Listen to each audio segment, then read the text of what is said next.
minded and they ain't all that bright. You know, social media and thinking they're princesses and all this, they grow up. A lot of women are quite simple minded. The only thing they understand is that. You know, you talk about intelligence, smartness, you know, women don't give a fuck about none of that unless you got that.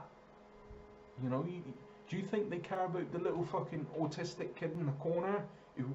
I really appreciate you joining me today, and this is a follow-up to a story that I've been covering for the past day. This is exclusive backstory onto the man that is responsible for the murder of 5 people. Sadly, we don't know who the victims are at the moment, and I would definitely be focusing as much attention on them as possible. But I also know that it's very important to understand the motives behind why somebody would do this, and to also not glamorize and almost make it like a movie so that people may try to replicate this. This is not something that you want to aspire to. This is not something you want to aim for in life. And sadly, with the research that I've done, I've found connections to the incel community. Jake Davison has been named as the man that has killed 5 people in Plymouth and also killed himself. And he had a YouTube channel that has now been deleted, and they are deleting images from him from the internet. Any social medias that he had, I think, are being deleted by the police so as to not encourage this. And that is right, they should delete certain aspects of things, apart from the fact we need to know who this person was and why he done it.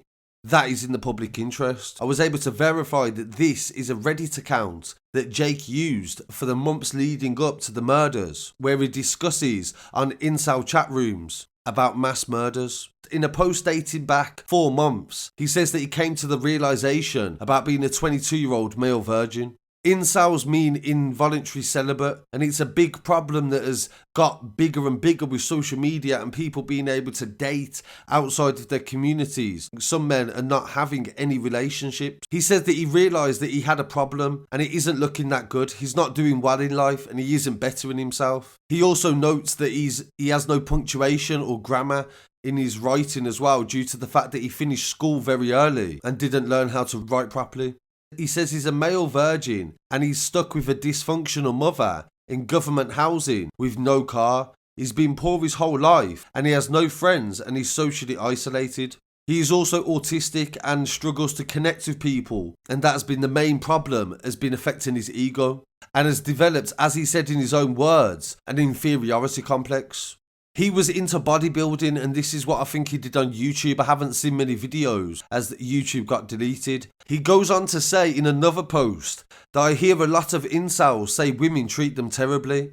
I'm a male virgin and I've never been kissed. I've never had a girlfriend. And at 22, soon 23, I hate it. However, it seems that women have always been quite open to me and very nice. I've interacted with them. They have never treated me badly. In a series of other posts as well, he questions why do women struggle so badly to sympathise and understand men's issues and problems in society. This is more incel rhetoric. He posted again to a chat room about depression. And he says that he's 22 and he feels he's already too late in life and wants to deal with the frustrations that he has.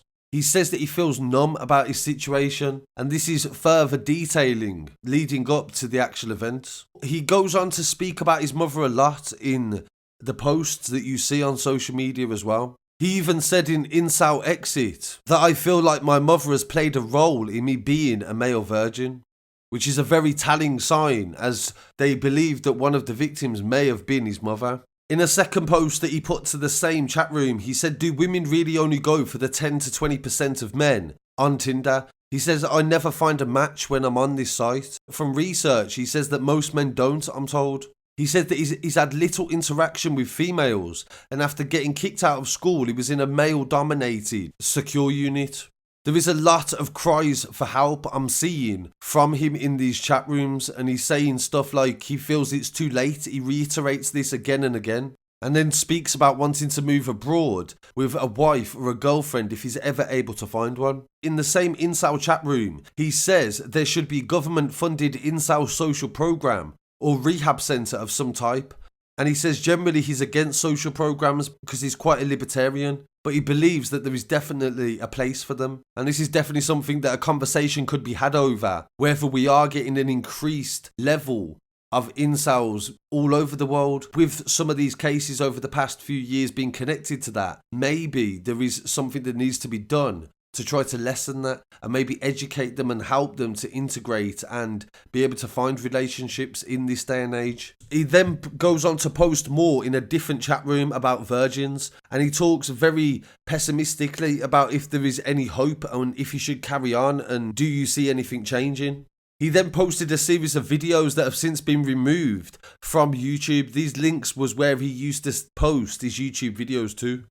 And in some of the most bizarre posts on these chat rooms to do with incels was one where he talks about mass shootings. He says that mass shootings didn't exist 70 to 80 years ago, despite America being awash with guns in the 50s, 40s and 30s. Mass shootings did not happen, and it's obviously some kind of social problem, not linked to guns, because America has always had guns, yet it is not always been having mass shootings. He said mass shootings is a phenomenon that cannot be directly blamed on guns, and one of the shootings in the USA was the Texas clock tower shooting, which the guy used a bolt-action hunting rifle that was legal in all countries that allow gun ownership, yet the guy managed to kill 18 people. He then makes reference to UK mass shootings, including the Hungerford shooting. He said where the killer owned a 56 AK-47 semi-automatic rifle that was more dangerous than the AK-47 or the bolt action, and that was still legal in most countries, and more people have been killed by a bolt action than an AK. He then discusses other mass shootings, then mentions Europe and UK again, and says they have stricter gun laws, and this is why it doesn't happen. But people forget the UK never had a gun culture, even when gun laws were akin to Texas in the 1900s. And then he goes on to say there is a lot more guns in Europe and the UK than people think. So this is him openly discussing in-depth knowledge about mass shootings, which would then suggest that this was something he was really interested in. In another post that was written to Incel Exit, he's even saying to somebody that he hates his mother. He summarised this 9 days ago where he said, the problem is there are two different people on the subreddit. People that are very similar to you, who don't see a future and believe that they are permanently damaged with whatever they've been through. And others that try and help and understand where incels are coming from. The issue is there are some people who are like you, but for some reason when they get a girlfriend, they just fuck off and maybe make one post on a best scenario and never bother engaging again with any of the group. He says he's sorry to sound down and gloomy, but this is how he feels. Some incels end up leaving the group. And this is something that people have to realise as well, is that you are not always going to feel depressed and sad as you do in that moment, and you will have better days and bad days. But when you surround yourself with people just reiterating the same rhetoric, it ends up almost conditioning you to seeing no other option. And that is where I feel that Jake ended up, is that he was in a rut and he just ended up going down a rabbit hole that was never going to get him any answers that he wanted. So I think there's a lot that needs to be said about incel communities and the increase in relation to mass shootings and their involvement. But at the same time as well, people just need to also understand to talk to people that are not of the same mind, to try to get advice from people that are not incels if you are suffering from that. Because I don't think it helps unless the person is through the worst of their depression. It can sometimes end up being more damaging. So I really appreciate you joining me for this episode. Please don't forget to like, comment, share and subscribe, and join us online as well at scarcitystudios.com. I'll be back again very shortly with some more news. Peace.